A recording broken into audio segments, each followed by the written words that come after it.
Alright, we just pulled outside the shop here. We'll go ahead and we'll give the boss a call. Well, we need to do a little patch job on this night spreader here, Kuhn / night spreader. We have to take care of this issue here on this throat where the manure comes out of this doorway here and enters into where the hammers are. This floor is all wore out. We have a new piece over here sitting on the tires, but before we go and put that in, we need to cut the old one out. We'll cut the old one out. You could just barely see where it comes into the curvature part of the floor here. So we'll go ahead and cut that all out, grind it back, and then we'll use a floor jack to push that new one up into place. Now this is a model SL124. It is just an updated version of the 8124 spreader. It holds 2,400 gallons. It doesn't work the greatest on pen pack manure, but we do use it for that, and we also use it for cleaning out sand underneath the barns or whatever. It's more meant for slurry than it is meant for pen pack. These night spreaders, the larger you go with them, the better they do on pen pack manure. We used to have a 1,600 gallon spreader years ago, or maybe they were 1,800. 8118, yeah, that makes sense. 8118.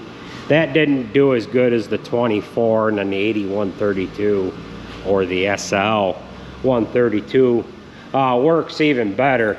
This spreader has it's V-shaped, and it has two augers in the bottom. One auger goes one direction, and then the other auger brings it to the front. And being that it is V-shaped, the larger they are, like I was saying, the better they work for pen pack, because it just has more room for the augers to work the pen pack manure one way and then the other.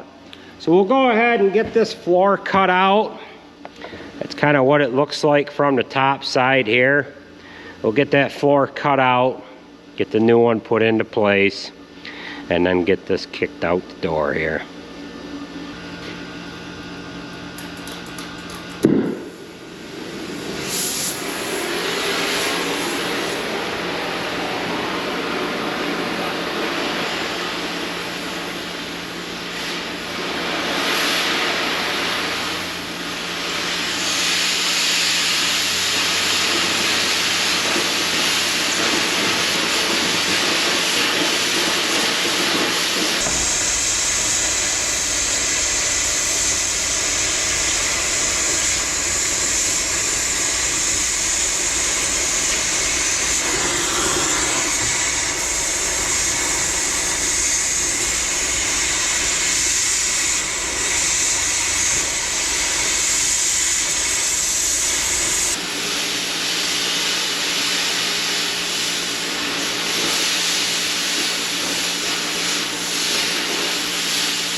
Well, we've got the floor piece cut out, and I walked around it a little bit with the grinder. But what I need to do now is I need to take this other floor piece off. It's bolted here and then again back there. On the 8124, the throat is a little different, and this is the first that we have put a floor and the bottom of this throat here on this spreader. So I've got the old pieces cut out on the floor. I took them out in a couple of different pieces just so that I wasn't trying to fight to get the whole thing out. And as you can see, that got pretty thin. So we'll get this piece off, and then we can kind of work the new floor piece in there and then start doing some welding here. All right, we have the secondary floor piece removed. That needs replaced. But now we have a wide open hole, and we can take our new piece, roll it in there with a floor jack, get it into place. And this piece here, I went and ordered a new one. I didn't know it was as bad as it was, but it is bent pretty good because it was doing a majority of the work here. But what we're gonna do for now, they don't have one of these pieces in stock. It's like 240 bucks. We'll just put a bottle jack on the top of it, push it down, try to straighten it best we can, and then we'll just take and we'll gob some weld up on that seam right there that is cracked. And we can get to using this spreader once I get this floor piece here welded in. So let's get the floor jack set up. We'll roll that in, set that piece on top, and hopefully we have enough of that in the back side of the throat, or the bottom of the spreader. Hopefully we have enough of that ground off so that everything just kind of falls into place. All right, so we have this piece sitting in there. I've got a floor jack underneath it, and we are doing pretty good on this back side. That cut is pretty clean. We do have a spot in the back and a spot in the front where it's not quite meeting, but the floor here in the center has dropped down a little bit. So what we can do there is we can heat that up after we get it welded some, jack the back side up, or the right side, jack it up some, and then it'll meet the front, and then it'll meet the back. That's not so much of a concern right now.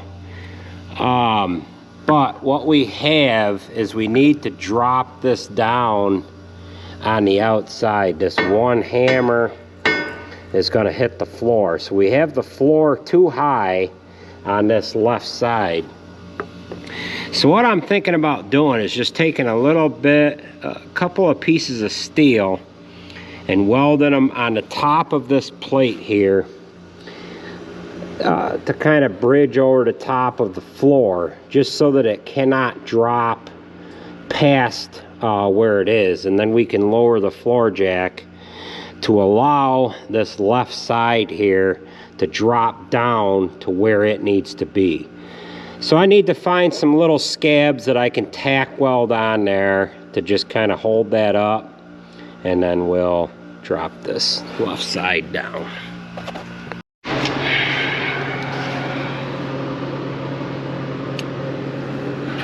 Well, I welded a couple of pieces of steel on there to keep that from dropping down so that I could move the floor jack out to this outside here. Now we have it perfectly positioned to where that hammer is going to clear the floor, and I just have to push it in just a little bit so that I can get it setting in the exact spot that the old one was in, and then we can tack it in 4 or 6 places here, and then we could start laying in the weld.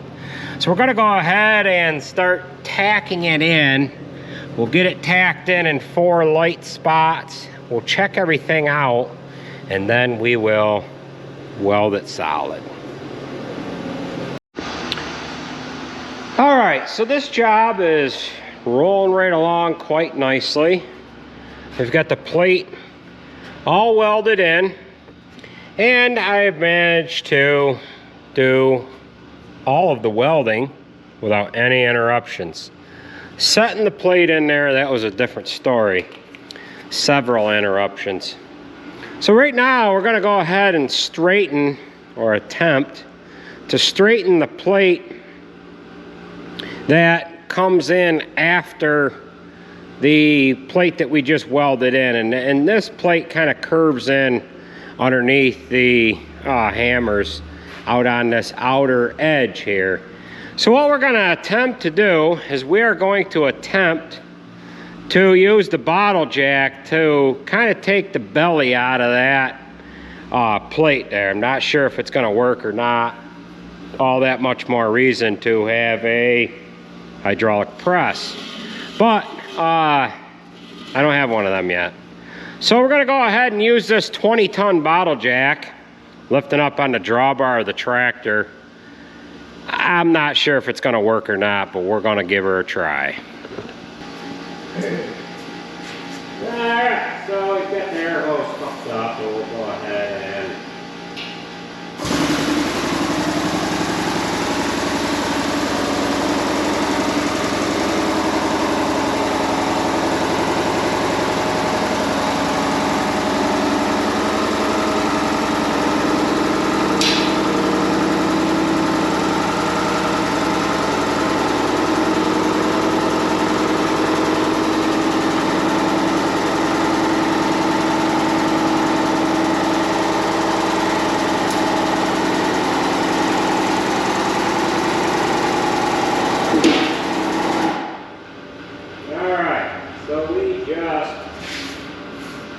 push the center down too far.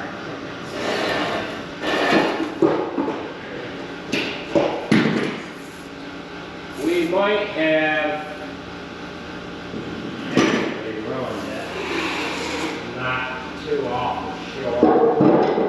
But yeah, I think we're going to have to go the other way at it now. What I was trying to do is take out the belly here by pushing on the center, but I think what I've done is I've pushed the center support right through that thin piece of metal. So we'll go ahead and put the bottle jack back on here.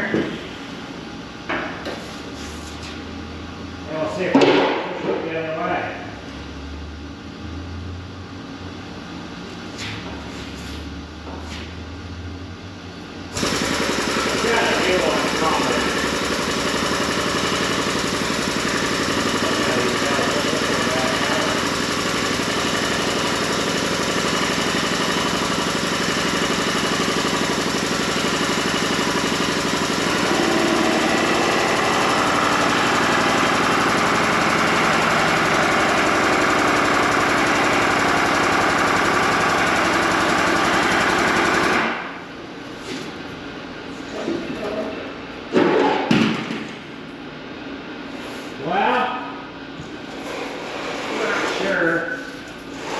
That worked too awful well. Maybe if I bring a big hammer over, I can pound that out. I think I did take a little bit of the curve out, but I don't think I took enough out.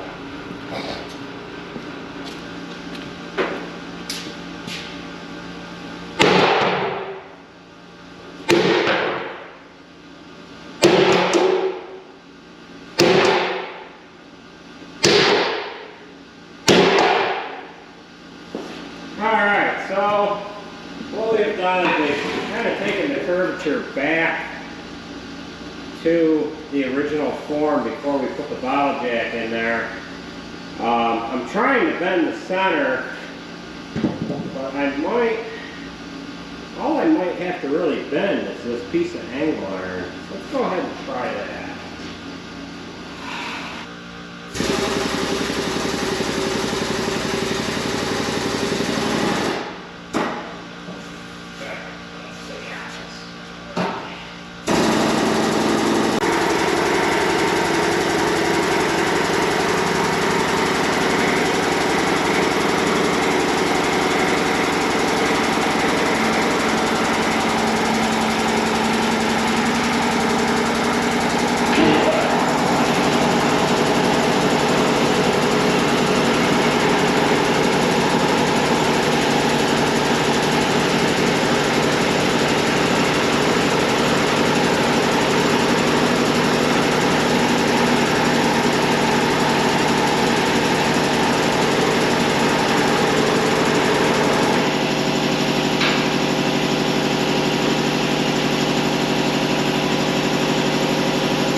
All right, we are a little straighter than we were.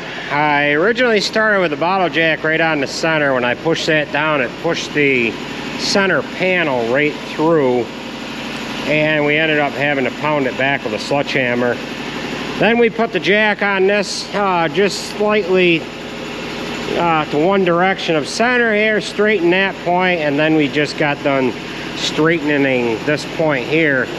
It is not 100%, but I bought a new one, so we're just gonna get this on there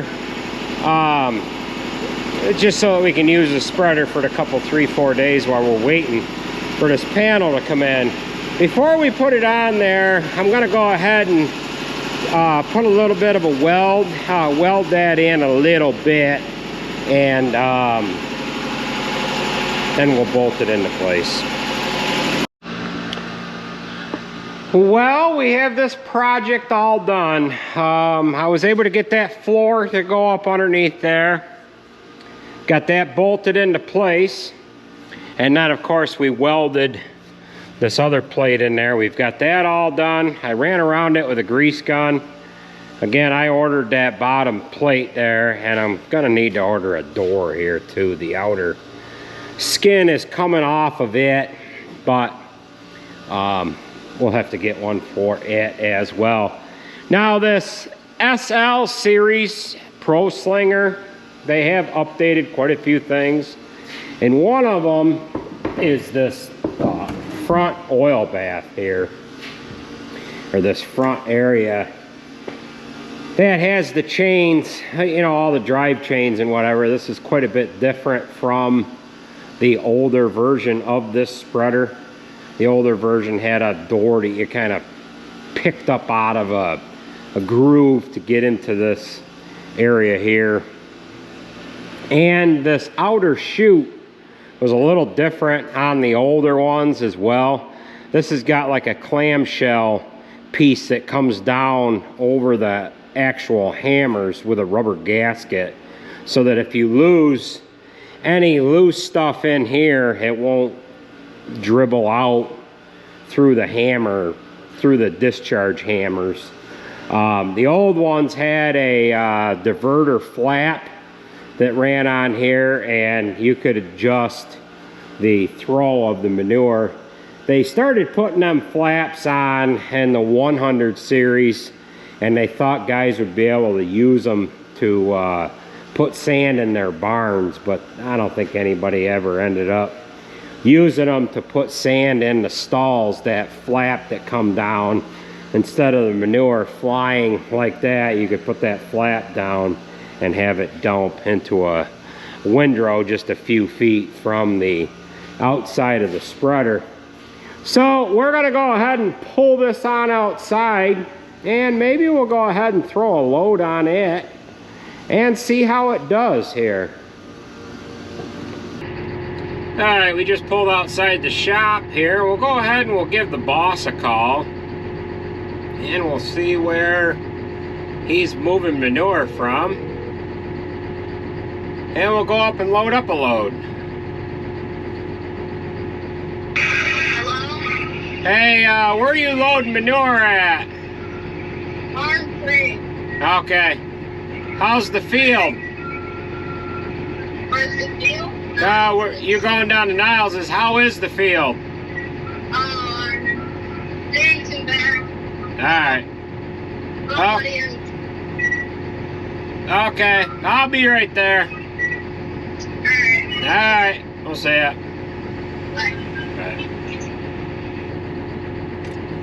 Alright, so we'll go ahead and run down to, I guess, barn 3.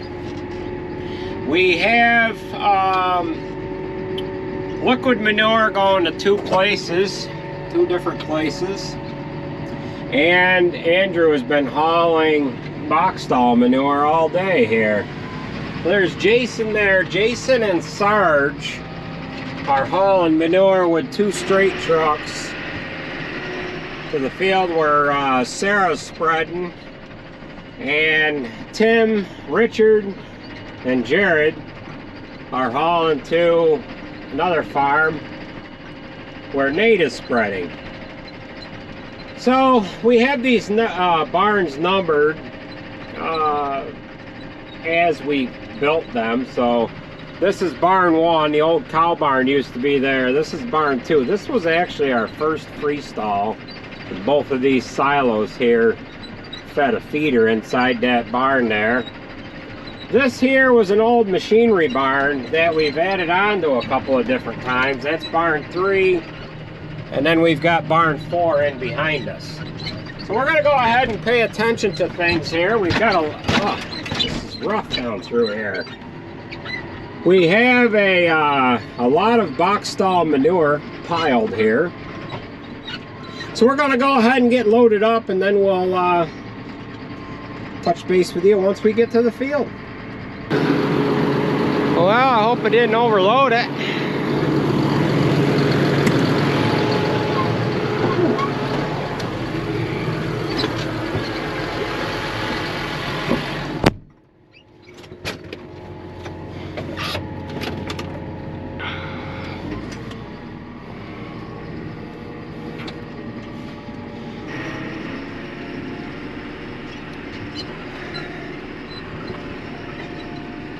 So this barn 1 here, that was an L-shaped barn at one time, and this was added on to the end of it.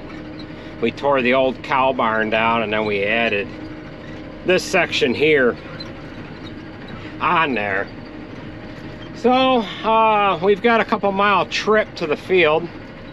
The sun is starting to go down, so we need to get on her here, and we can get on to the next job here.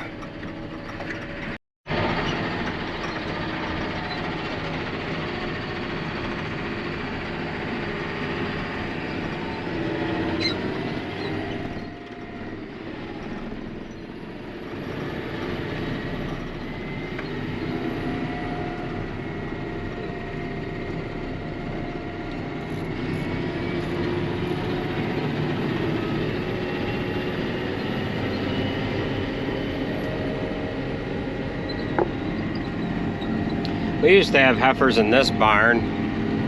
We called that the Beans. We called that barn Beans. That was the previous owner that owned it. My father and grandfather bought that back in the late 70s. And we discontinued using that barn in maybe 04, 05. Might have been a little later than that. Fed all the heifers in that barn by hand. Wheeled the feed into the stanchion barn with a wheelbarrow. And we had a box stall out front there. Had maybe 15 or 18 heifers in there. We dumped the feed in a pile, and then we pitched it in. So we're coming up to the Four Corners in Navarino. And we got Andrew coming up to us here, coming the other way.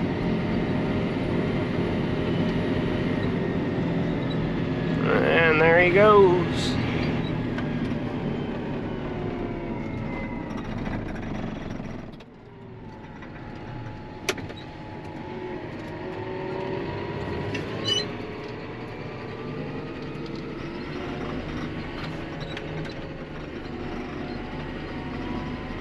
So we have a short little trip to the field, and then we'll join up with you once we get there. And hopefully the spreader does the job it's supposed to do, because we just put a lot of time into it. Prior to putting this floor in here, this thing would only throw manure about 5 feet. So it's been needing this floor put into it for quite a while. So like I said, we'll join up with you once we get into the field. All right, we are just about in the place we need to be to start spreading. So being that this throws it to our left, we have already checked to see which way the wind's blowing. And we're going in the direction that we need to be going in. Now, we have to, because we're going in this direction, we have to drive in the manure. I could spread that way a ways and then just kind of guess it and just keep moving myself over into ground that's not spread on. So I have the door open and I've got the flap picked up. The flap meaning that door that goes down over the hammer area there. I closed it. Now I'm reopening it. So let's go ahead and see how good of a job that this spreader does now. I move that wiper out of the way for you. So we'll go ahead and engage the PTO. And we need to slow our ground speed down. And we are up to PTO speed here. It's doing a little better job. It's not the greatest, but it should do a little better once we get that new panel on the bottom side there, because you can actually adjust it up tighter to the hammers to give you more of a throw. But before that, wouldn't only spit it out about 3 rows worth. Now we can close our door down a little bit and kind of meter the amount of material that's coming out. You'd want to do that when you're hauling liquid manure. We don't really haul liquid manure, but back when we cleaned the barns with a skid steer, we had a couple of push-off ramps, and we would push the manure right from the freestall right onto the spreader. So you can see some sparks coming out there. That's just stones and whatever that have worked their way into the manure, whether it be you know, stones in the bedding or what have you. So that's what you see there now that the sun is starting to go down a little bit. And as you can see, this spreader doesn't do as great of a job as what the Pro Push does. This is everything that the Pro Push has done, and there isn't any clumps or anything. Now this manure has been piled for a few weeks, and it has started to more or less decompose. It breaks up the straw the longer it sits in a pile. And if this was fresh pen pack, in other words, if it was right out of the pen pack itself, we might have clumps rolling off of the back of the spreader, but as you can see, it's kind of staying all in the spreader. And we get to the end of the field, we're going to have to turn around and go back. The wind is blowing the other way, but the wind isn't blowing that much. We have maybe, well, not quite half the load off yet. And if it was that Pro Push spreader, the load would be off by now. And they are comparable in size with one another. They hold about the same amount of manure. We have weighed the manure, we have counted bucket loads, we've done all that stuff, and this 8124 is about the same size compared to the Pro Push, and I don't know what size that Pro Push is, something 44. There was 2 spreaders, 2 Pro Pushes that they had made at the time, and that one was the smaller one of the 2. Maybe it's a 2044.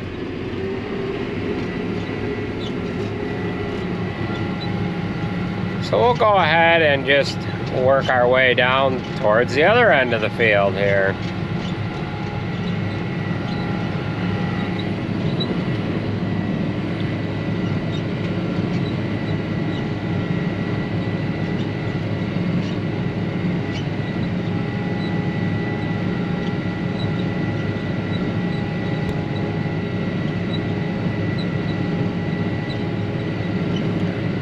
So you can take this deflector and manipulate how far the manure throws. And I don't know as if it would ever work to fill stalls with sand. You would leave a majority of it right by the curb.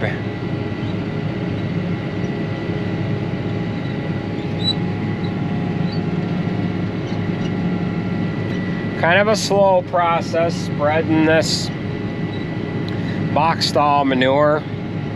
It works better spreading more of a liquid type manure than it does with the pen pack.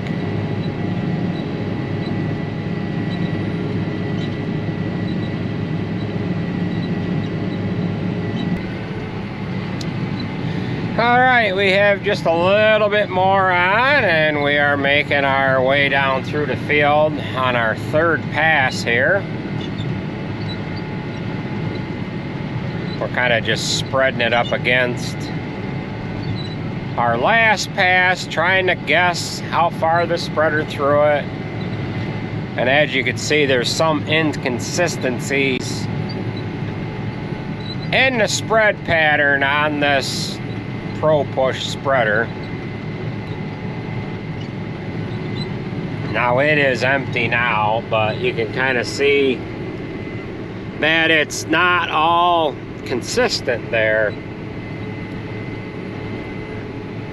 You would almost want to recover this field again if you had covered it completely with the Pro Push, or the Slinger here rather. You can kind of see the difference right there between what we spread and what Andrew has been spreading. So that's going to do it for this video, folks, and